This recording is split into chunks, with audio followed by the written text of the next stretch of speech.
No high school certificate, and all equipment is worthless. Johnson, the second-generation president of Northside Machinery, told me, "We have no salary for you, so you're fired." But as the person in charge of this company's most vital machine, it's evident what will happen if he fires me. Who is going to keep that machine maintained? We're not going to use that whole piece of junk anymore, so we don't need you. I'm quite attached to this business. I stayed on staff because of this, even when the president changed and inadvertent changes kept occurring. But I finally had enough of his despotism and chose to step down. A $10 million apparatus malfunctioned. Make the necessary corrections right away. I created it, but no can do because I don't like you. Unfortunately, when the machine broke down the following day, Johnson called me in tears. But I will not pardon him for taking advantage of Northside Machinery, which I, President Christopher, established until now. I was only satisfied when I heard his terrified voice on the other end of the telephone. I am 63-year-old Samuel. I am a regular employee of Northside Machinery, where I make machine parts. I've always liked playing around with machines, therefore my work, which is largely involved in the production of machinery, was my calling. I still do it for that reason, even though I'm 63 years old. Actually, I only completed middle school, and I can't say I'm socially proud of my job. That being said, I am able to work without feeling bad about my educational history because of Northside Machinery and Christopher, the company's founder. I stopped attending classes in the midst of high school because I was having relationship problems. I lost all motivation to go, so I stayed home and fiddled with machines, taking apart parts and screwdrivers. Even though I knew this couldn't continue, I was unable to motivate myself to return to school. 2 years my senior, Christopher, was the one who contacted me.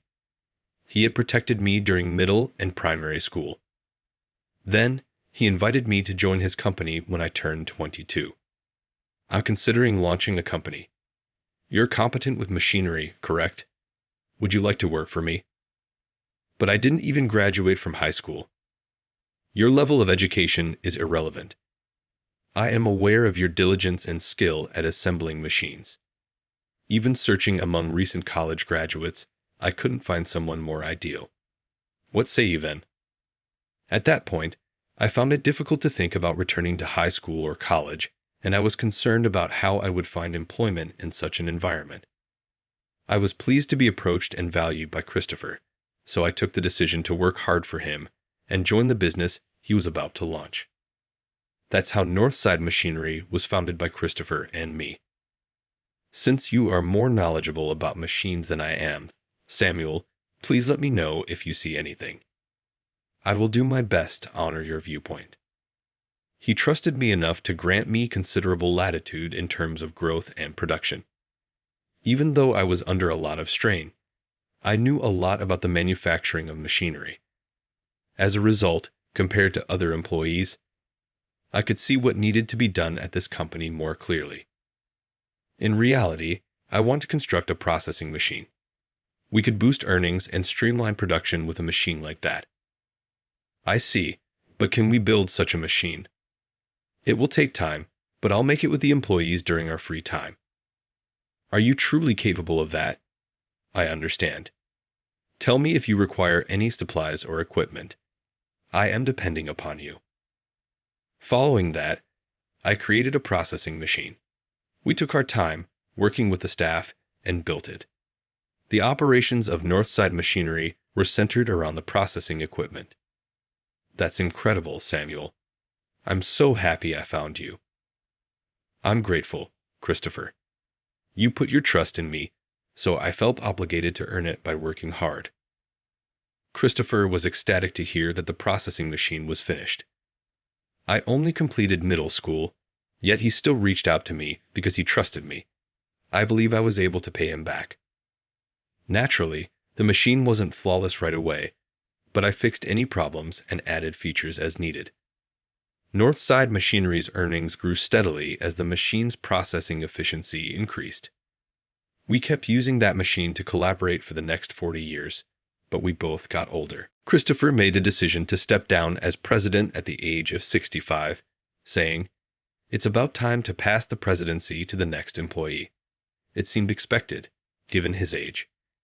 I had to say goodbye to Christopher with some reluctance when his retirement day came.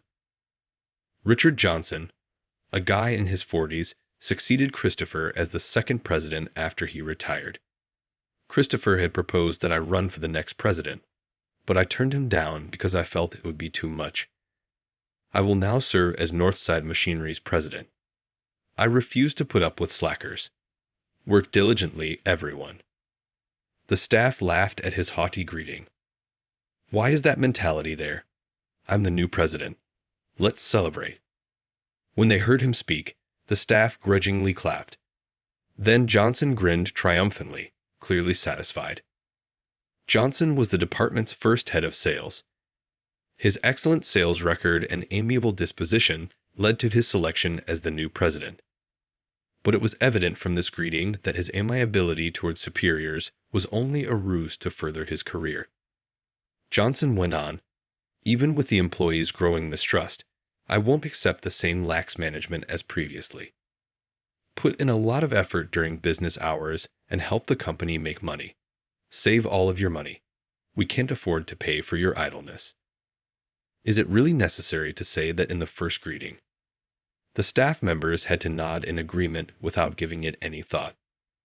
Christopher had retired, but they might report his true character to him. He is no longer a reliable source. For the time being, we have to figure out how to maintain Northside Machinery on our own.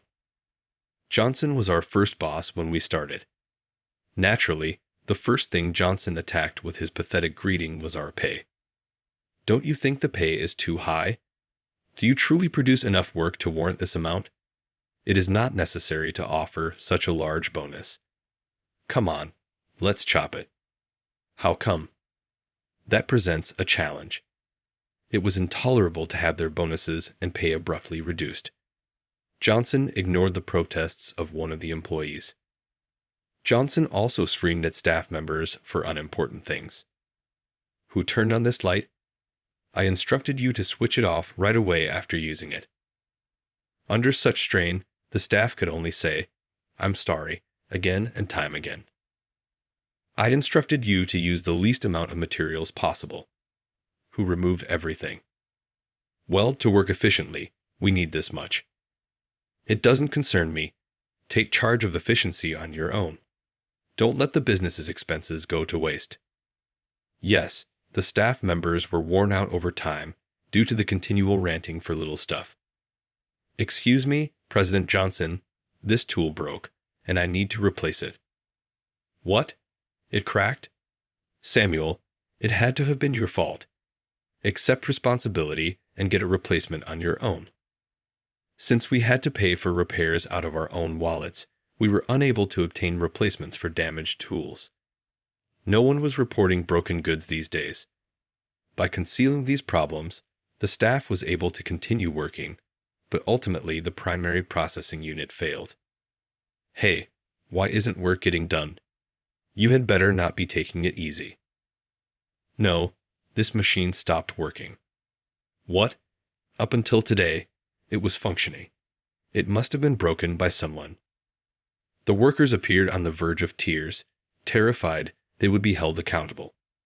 The development of this gadget cost $10 million. It would be awful if we had to pay for it. When I saw how serious things were, I hurried over. "President Johnson, allow me to examine this. Since I created this machine, I am the one who can identify the potential issue." I quickly identified the malfunctioning component, made the necessary adjustments, and rectified it. This should work now. The machine had been absolutely silent previously, but it began to function again when we ran a test run. That is accurate. Many thanks for it. The staff members appeared incredibly relieved. Hey, what's wrong with this device? If it breaks down that quickly, it's a worthless item. It's had 40 years of use. I've been adjusting it to keep it going because it's very worn out. I was honest when I described the machine's state. I intended to direct the discussion toward changing out components or proposing a new apparatus. Johnson, though, misinterpreted what I said. What? You're in charge of keeping it up. Then you were to blame for the machine's malfunction. This machine has been there for a while, but it was still functional up until this point, right? You must have done shoddy maintenance if it stopped. I wanted to pull my hair out because I couldn't get through to him. I've been doing my hardest to maintain it, but some pieces are beyond repair due to wear and tear over time. We need new parts in order to keep it operating more dependably. Not at all. I'm not purchasing any new components. Why should I invest money on an equipment this outdated? President Johnson, the argument that just because something has worked so far doesn't mean it will continue to work. He has to be adaptable in his decision-making as president. But Johnson doesn't have that viewpoint. It's obvious he views Northside machinery merely as a means of generating revenue. Anyway, take better care of it going forward. If it malfunctions once more, I'll charge you for the repairs. Your careless labor eventually impacts the revenues of the organization as well as other employees. Samuel, it's only natural. Total accountability. Perform your duties correctly. Johnson turned to leave after that. I talked to the staff while I watched him go. Thank you, Samuel. There is absolutely no issue. However, since Johnson took office, things have become more difficult. That is accurate. This gadget is aged, as anyone can see. Since I created this processing machine, I take great pride in it and never skimp on maintenance. But after 40 years of use, several sections of the equipment are beyond repair with routine maintenance. Nevertheless, I'll just have to put up with it for the benefit of this company. Christopher and I built Northside machinery. I don't want it to collapse or go into decay because of this. I put up with Johnson's despotism in order to keep the business safe. Looks like you're working hard on the maintenance. It had been a week since my conversation with Johnson. The equipment had not broken down yet since I had been extremely cautious with the upkeep. But it was only a question of time. If parts weren't replaced, the machine will malfunction very soon. Also, there's something I need to tell you today. What is it? Old tools are trash, and I don't have a high school degree. You're fired because we don't have any money for you. What? I was taken aback when I received an unexpected notice. But firing me so suddenly. The president made this choice. You will comply, of course. But if I leave, who will maintain that machine? We're not going to use that old piece of junk anymore, so we don't need you. I had no reply to that. Despite my distaste for Johnson, I felt compelled to stay because of the machine. You're merely a middle school graduate, by the way. I see why you're so illiterate. You can't comprehend my way of thinking because of this. I became enraged at his remarks and retaliated violently. I am indeed a high school dropout, but I have contributed to this company all this time. Stop being so hot. I labeled you a dropout. Are you offended? You have been trying to hide your lack of education, but that will not work with me as president. I'm not fooled by you. Johnson's voice was arrogant. The reason the machines keep breaking down is that there is a dropout maintaining them. It makes sense. Well, the issue is resolved by terminating you. As soon as I heard Johnson's words, I became furious. I wanted business as usual at Northside Machinery. I had put up with Johnson's tyranny for so long because of this. But this is not the Northside Machinery I knew as a child. I've fully lost interest in this company, and I've accepted the notice of termination. Comprehensive. I'm going to step down. Yes, leave now. It is a waste of money to pay you. Observing this significant enterprise being destroyed is exasperating. Without me, it will be disastrous, but I don't give a damn anymore. I made the decision to quit the company because I could stand it no longer. Frustrated, I packed up my personal items and headed home. My family was taken aback by my rage, but I assured them it was little. After doing the bare minimum of chores, I went to bed because it was late. Still, I have little doubt Johnson will come to regret my dismissal. My phone rang the day after I retired when I was taking a nap in bed. Johnson's name came up on the screen, which was to be expected. What could he want now that he'd dismissed me? With this thought in mind, I took the call. Hello. The $10 million apparatus isn't working. Without even saying hello, his first words were, "Fix it immediately." The processing machine appeared to have malfunctioned. It broke the day after I retired, which was when I had assumed it may happen at any time. What's this about the machine costing $10 million to develop? Johnson asked in a worried voice. Furthermore, I'm unable to locate another device anywhere that has the same features. There is no way to replace it. Why didn't you inform me earlier? Considering your demeanor, I assumed you had already made plans to replace it. Despite your degree, did you really not think about what would happen when you fired me? No. He must not have considered how to replace the machine because he was too busy counting money and making the staff work. Such ineptitude is not befitting of the presidency. Since we can't replace it, I attempted to get someone else to perform the maintenance, but nobody is familiar with how it operates. Everyone insisted that only you could manage it, even after I gave them the order to correct it. That's right. Is it accurate to say you created that device? Come fix it responsibly if that's the case. I developed it, but no can do since I don't like you. Unfortunately. I co-founded Northside Machinery with Christopher, and he destroyed it for financial gain. That's why I hate Johnson. I can't forgive him for it. Naturally, I won't assist him at this time. Avoid saying that. The date for delivery is drawing near. In addition to having to pay a penalty fee and apologize to the client if the machine breaks down. Can't you pay it with all the savings you forced on the employees? Obviously not. You can't just turn around and leave. I'll hold you liable for the damages if you decline to assist. Make an effort if you can. I did not damage the device. Actually, I've been trying to fix it the entire time, but you won't replace the parts. Who is to blame for the machine going down is obvious. Furthermore, as I have already resigned, I am no longer in charge of maintaining it. Johnson, perhaps recognizing I had a point, didn't counter-argument. I bet the guy on the other end of the line is gnashing his teeth. I wish you had purchased the parts at that time. But you argued that I was solely to blame. I'll never forget your treatment to me. All right, I'll get the parts right now, so please return.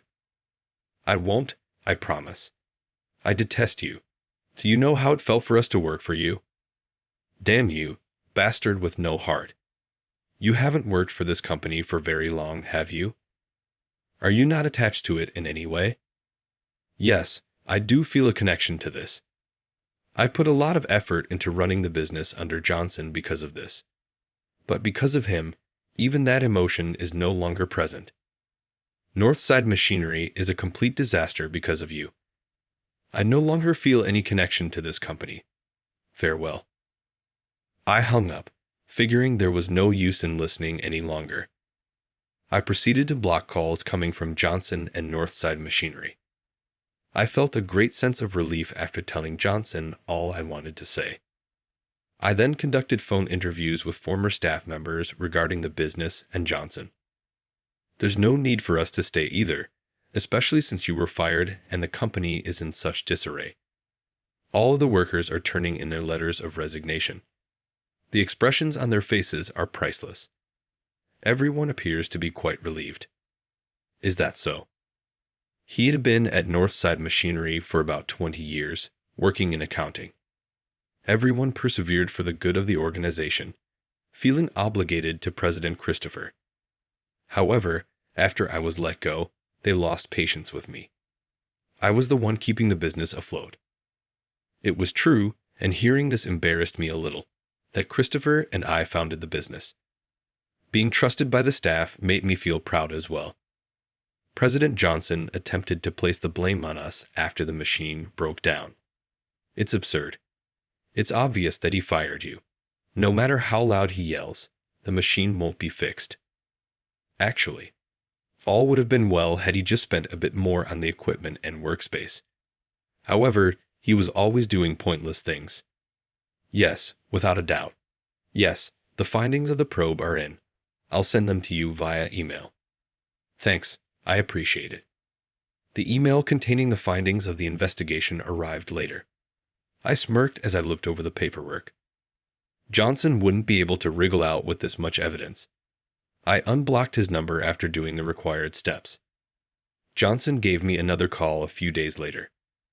He must have known he was blocked because he kept attempting to contact. He was so determined to get in touch with me that he continued to do so even after I told him how much I despised him. Johnson yelled at me as soon as the connection connected, "Hey, Samuel.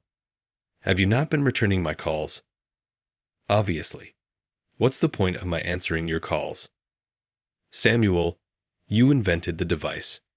Accountability all the way to the finish." Obviously, I was interested in finishing it. But there was no need for me to mindlessly fulfill my tasks if Johnson couldn't respect the machine or me. Given its state of disarray, what use does Northside Machinery have to continue operating? We can't make delivery deadlines because of your resignation. The machine broke down. We have penalty fees to pay, and staff members are leaving. It's a catastrophe. Make it right. I'm not to blame for that. You're to blame for it, he shot back. What did you say? I'd inquired. I used the chance to clarify when I realized he was still confused. I'd informed you that new parts were required because the equipment was aging. Did you decline to purchase them? Well, but it's not just that. You wrongfully sacked me and reduced my pay and incentives. It seems sense that the staff are leaving because they are afraid. He was unable to refute anything I said, so he remained silent. People are more than simply tools. They liked this company and trusted Chris Chopper. Therefore, that's why they worked here. After being abused because of your money-making plans, did you really believe they would stay? But I am the head of state. Naturally, I am free to manage this business any way I see fit. Do you have any idea how hard I had to work to get this job? He retaliated. It was impressive that he was so determined to become president, but it didn't matter to us. To be honest, I was enraged with him for damaging the business. Did you really think I'd unblock you for no reason? What do you mean? I'd wanted to share with you something. Knowing you would call, I unblocked you, and you walked straight into my trap. You have been embezzling money from Northside Machinery, and I have proof of this. The police will be coming for you shortly because I've already reported it to them. You had better accept that. What? Johnson, on the other end of the line, must have been wide-eyed. Misappropriation. That can't possibly be real. And you've already reported it. You're correct. I've told them about your transgressions. Embezzlement is a grave transgression. You will soon be visited by the police, and you will be held accountable. On the other end, Johnson was losing his mind. My charge had struck the mark. How did you discover this? How did you carry out your research? I asked the accountant to investigate any questionable financial transactions. It appears that you took out substantial quantities of money on several occasions. It's not surprising, considering your regular fixation with money. Johnson had reduced incentives and pay, made workers save excessive amounts of money, and refused to update necessary equipment and tools. The idea of any money escaping his grasp was intolerable to him. I have the office of president. I am free to spend corporate funds any way I see fit. To accuse me of embezzlement is absurd.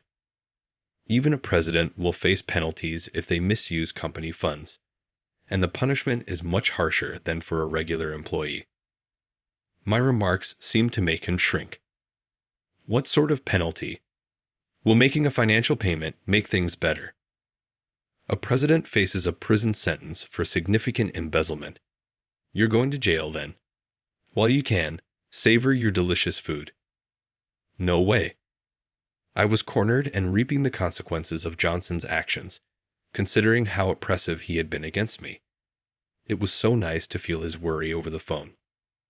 Please forgive me, Samuel. Come on. I'll pay back the bonuses and salaries. I will even swap out the machine components. Is it not what you desired?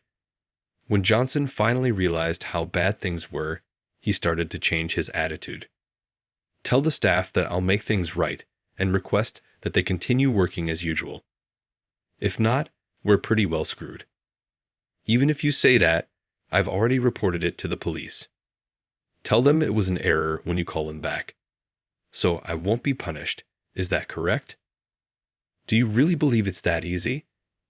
Now that I've given the police proof of your embezzlement, there's no use in trying to get the report taken down. Conversely, I would just be charged as an accomplice. Please, Samuel. This time, I'll rehire you and promote you to manager. Isn't it a good deal? Johnson begged me, saying there was nothing left to do. We can claim the report was incorrect, the machine will be rectified, and business will restart if you return. All of the staff members will be back.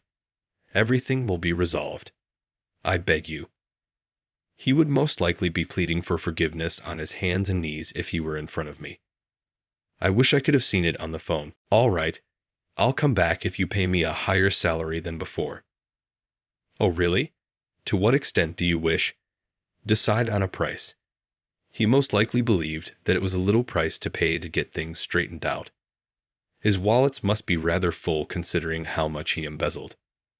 However, I informed him $100,000. What? $100,000 every single month? Could you please give me that money? Johnson had to be absolutely astounded by the pay I was demanding. For a man in his 60s, $100,000 a month was an absurd sum. That is really crazy. Do you actually earn that much money? You're lying to try to hurt me. You're not as frugal as I am. I'm telling the truth. I wouldn't lie about anything like this, even if the other person is a criminal. Observing his perplexity, I clarified. I've always enjoyed creating things, even as a little child. I've created a lot of things on my own over the years and patented them.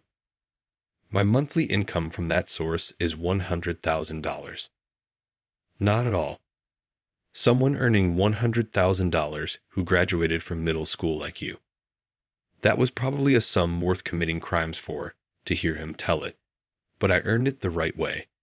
It seemed to hit him hard to face this fact. I never gave patents a second thought until Christopher made the suggestion. Before I applied, I had no idea how valuable my developments were.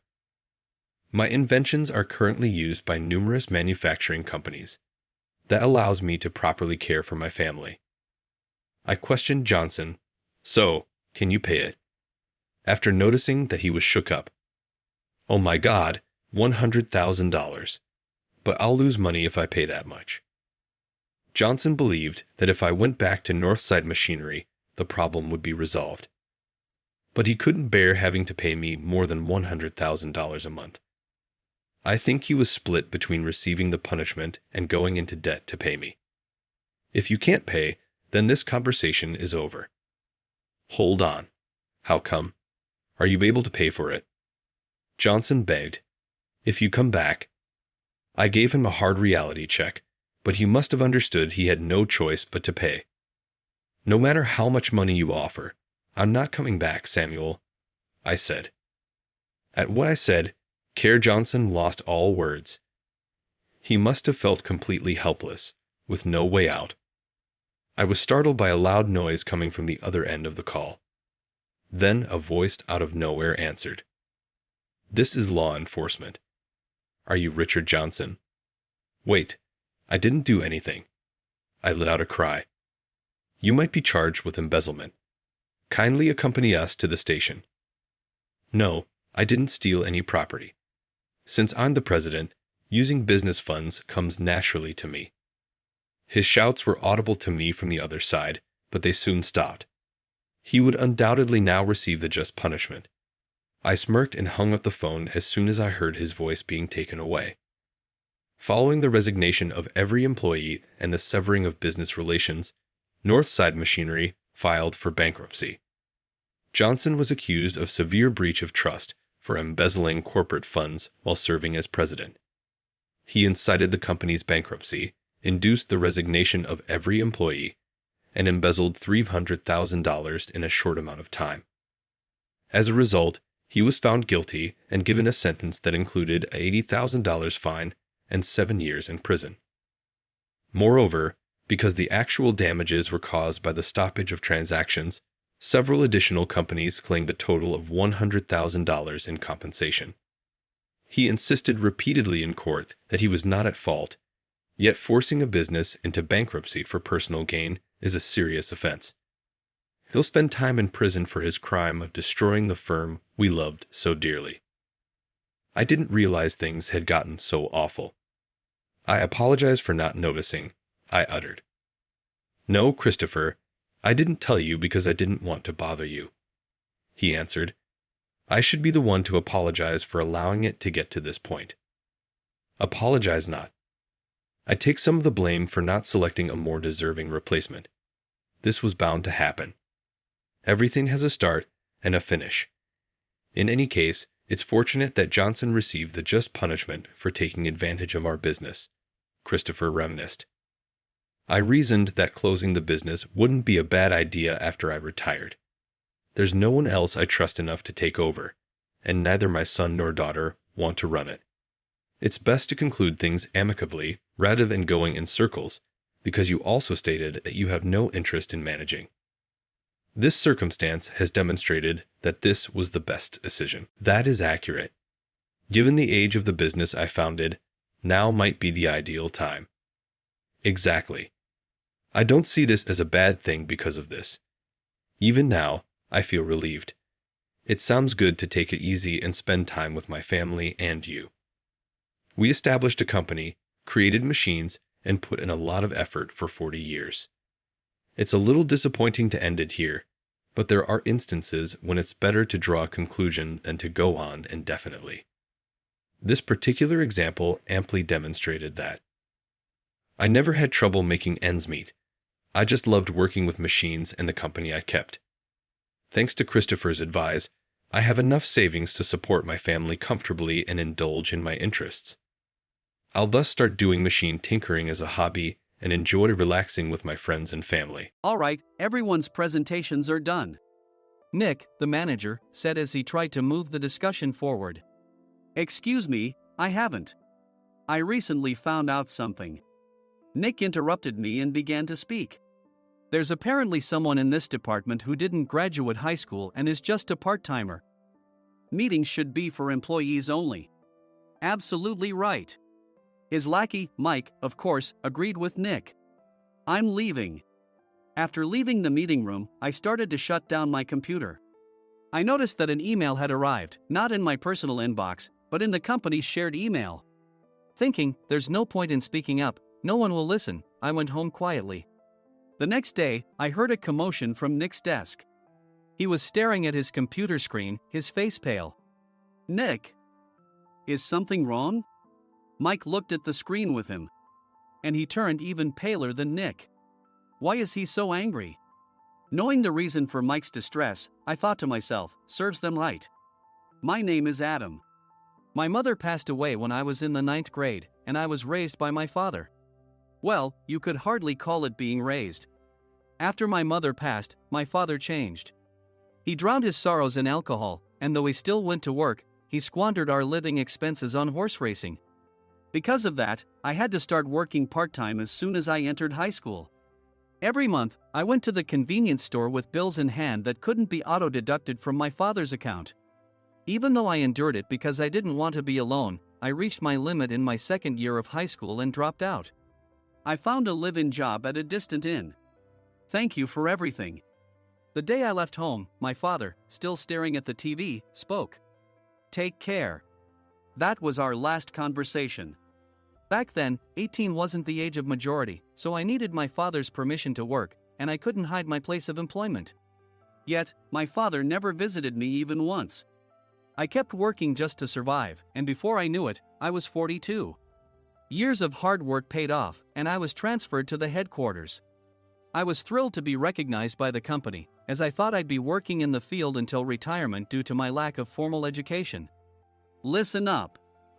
Our work can change the future of our employees. Don't drag us down. On my first day after the transfer, Nick, dressed in an expensive suit, spoke sternly. There was a reason for this.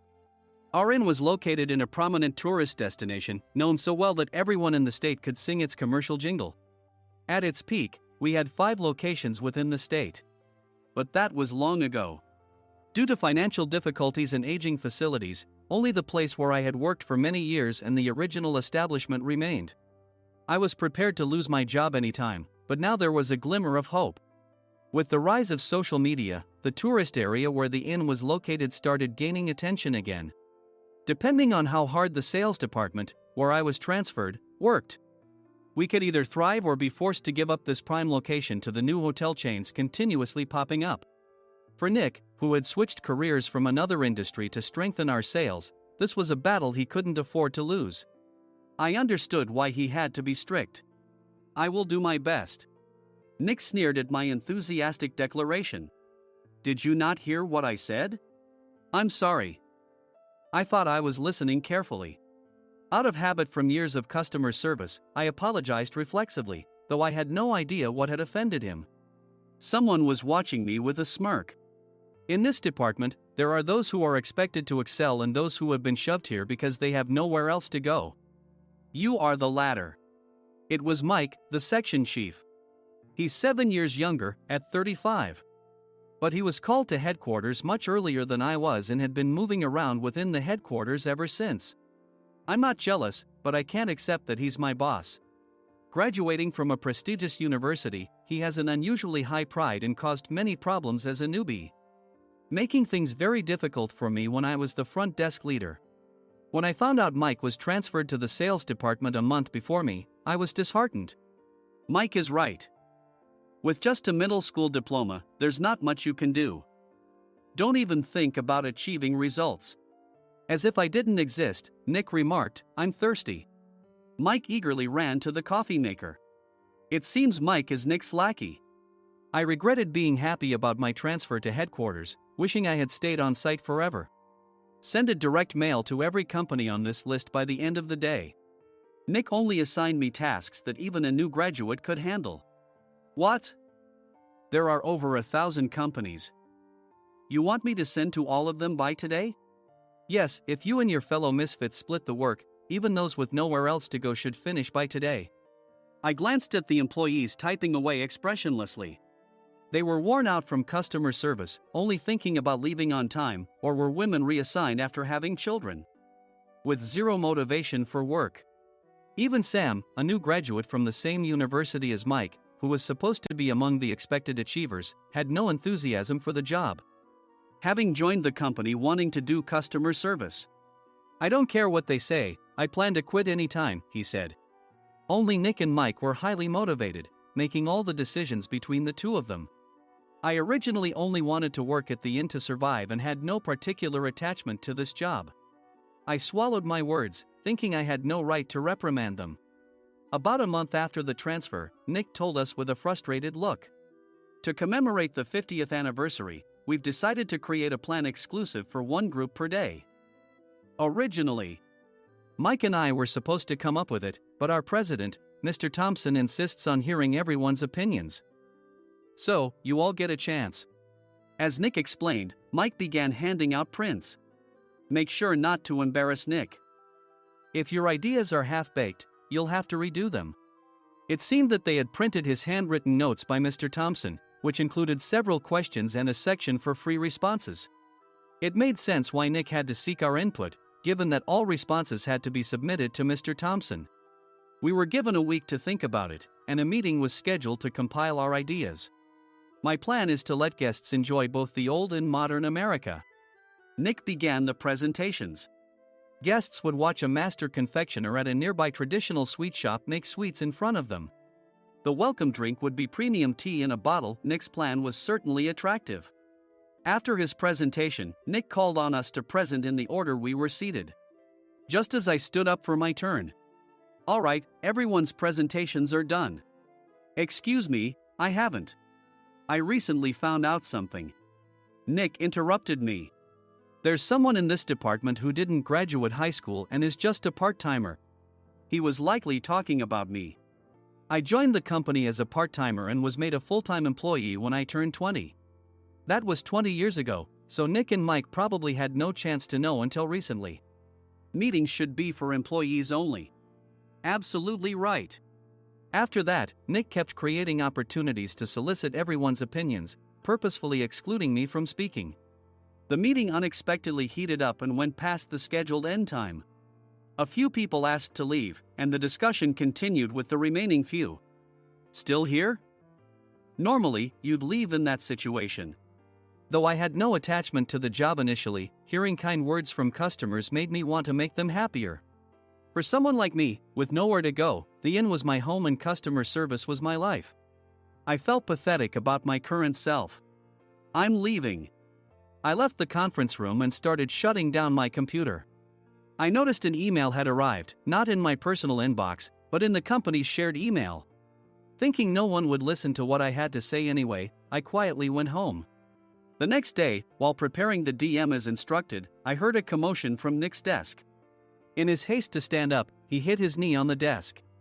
He stared at his computer screen, his face pale. "Nick! What's wrong?" Mike, thinking he should be the first to rush over, approached Nick while still wearing his coat. He peered at the screen with Nick. And he turned even paler than Nick. Why is he so angry? Who is responsible for this company? Nick, more irritated than ever, asked, and Mike answered without checking. Probably Sam. Sam wasn't there because he was attending a morning training session for new hires. Nick gave up on getting angry and returned his gaze to the screen. They were looking at an email that arrived right after the end of the working day yesterday. Apparently, no one, including me, had checked it before leaving. The email was from a large company that used us for their annual employee trips. The president and executives of that company also frequently used our services personally.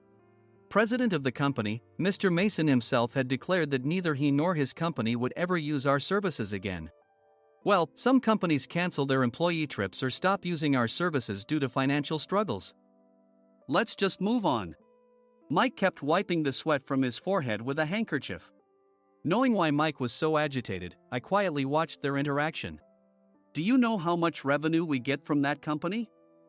We can find other guests to fill the rooms, but we'll lose the banquet costs, gift shop revenue, rental car fees, and more. Moreover, the gifts were supposed to be prepared by the traditional confectionery shop involved in Nick's proposed plan. If it's known that we incurred such a huge loss at this critical time, Nick's position in the company would be jeopardized. Nick took a deep breath, seemingly trying to calm himself. All right, Mike. Go to New York right now and apologize to Mr. Mason. What? You're coming with me, right? I have urgent work to do. I trust you, which is why I'm entrusting this to you. Please. Mike, believing Nick's sincerity, agreed with a determined look on his face, saying, yes. That's Nick for you. Even if Mike went to apologize, Nick would shift all the blame onto him if the client didn't change their mind. Well, it was Mike's fault to begin with, so it served him right. About 3 hours later, Sam answered a call from somewhere and repeatedly apologized, saying, I'm very sorry. Everyone watched to see what was happening. After ending the call, he informed Nick with a weary tone. When Mike arrived at the client's company, he only made things worse, further infuriating Mr. Mason. He was demanding, get his boss here immediately. It was no wonder Sam was exhausted, dealing with such a call right after returning from training. What is that idiot doing? All right, Adam, you're coming with me. If sacrificing Mike didn't work, then I must be next. Normally, I'd want to refuse at all costs, but I saw an opportunity in this situation. If I can be of assistance, I'd be happy to join you. I immediately followed Nick, and we flew to New York. When we introduced ourselves at the reception, it became clear how serious the situation was. As the receptionist personally escorted us to the president's office. Angry voices leaked through the door, making both Nick and me uneasy. Excuse me. I'm Nick, the supervisor. I understand my subordinate has caused you trouble, and I deeply apologize. Nick, with his experience in the corporate world, knew enough to offer an apology before excuses. However, his customer service skills left much to be desired. I sighed as I saw Mike trembling like a small dog in the corner of the room. "What kind of training are you giving your subordinates?" Mr. Mason glared at Nick with a red face. The intensity of his gaze made even Nick take a step back. Regrettably, I joined this company only 2 years ago and was unaware of Mike's issues. I should have identified his shortcomings sooner. Indeed, I should have realized sooner. No sensible person would come to apologize and then give a lengthy presentation on the drawbacks of not using their in. Nick froze, his mouth slightly open. Suspecting the worst, I picked up the documents that had fallen to the floor. It seemed Mike hastily prepared these documents on the plane, listing the disadvantages. Disadvantage 1: if you change the venue for the company trip, employees might suspect it's for cost-cutting reasons, leading to a negative impression. Reading it aloud half-jokingly, Nick snatched the papers from my hand and checked the contents with a furious expression. Among the stack of documents was a receipt from a nearby convenience store's copy machine. I felt a pang of dread, hoping he hadn't shown the receipt as well. What do you think he said when I asked what kind of nerve he had to do this? I'm very sorry. Faced with the dire situation, Nick must have thought there was nothing left to do but apologize. In a voice smaller than I'd ever heard from him, he uttered words of apology. He said, "I'm a Harvard graduate. I don't believe I said anything wrong." "Mike, what have you done?" Forgetting his plan to pin the blame on Mike, Nick yelled loudly, even in front of Mr. Mason. "I didn't do anything wrong." "You're still saying that? Look at him." Mike pointed at me with a shaking hand. "I was assigned to headquarters in my 20s and now I'm a section chief. This guy only made it to headquarters at 42. Everything I've done proves I was right. So why are we losing the contract?" Having said his piece, Mike collapsed to the floor. "Of course. You were sent there because you had nowhere else to go." Mike never expected to hear such words from someone he looked down upon. He lunged at me, and Nick hurriedly stepped in to stop him. "Mr. Thompson told me Mike is a quick thinker, and to take good care of him." There's no way he was pushed aside. "Don't make things worse here. He didn't say quick thinker, he said only quick-witted, didn't he?" I don't remember that part." I recalled the many troubles Mike caused when he was a newbie. When Mike was on the front line, his pride was so high that he never apologized to customers. Customer service, especially in our job, doesn't work alone. It brings both good and bad situations. If the front staff or housekeepers made mistakes, or the cleaning company didn't properly clean a room, one had to apologize to the customers regardless of personal fault. Mike, in such situations, would never apologize, insisting he wasn't at fault. This often angered customers, and as the front desk leader, I frequently had to apologize on his behalf. He caused complaints and disrupted operations, which is why he was quickly moved to headquarters. In departments where he didn't interact directly with customers, his quick thinking was beneficial and things went well. But it seemed his flaws were starting to show. Corporate reservations are supposed to be entered into the system by the sales representative. But a quick check yesterday revealed that more than 10 items were missing from the client's reservation. The handover document clearly stated what needed to be prepared. Why didn't you enter it into the system? Why do we have to give them special treatment? Filling rooms near the banquet hall, setting up all the food in advance. Specifying the brand of wine, they're too demanding. No wonder he always angered customers, I thought, feeling a headache coming on. Grouping them in rooms near the banquet hall is for our benefit too. It makes it easier for the staff to set up beds and serve breakfast since everyone's schedule is synchronized. As for the other requests, Mr. Mason suggested them to lighten our load. I didn't know that. Nick finally seemed to realize that Mike was the one who had angered the client. What did you say to them? I just told them we wouldn't give them special treatment anymore. We shouldn't waste effort on things that don't bring in money. I was utterly exasperated at his lack of understanding of customer service. Of course, we shouldn't comply with unreasonable demands. But carrying over successful practices from past stays makes customers feel remembered and enhances their experience. Good memories encourage repeat visits. That's part of our job. I looked down at Mike, who was sitting on the floor. In our job, nothing is a waste. Mr. Thompson likely moved you to the sales department, hoping you'd finally understand this.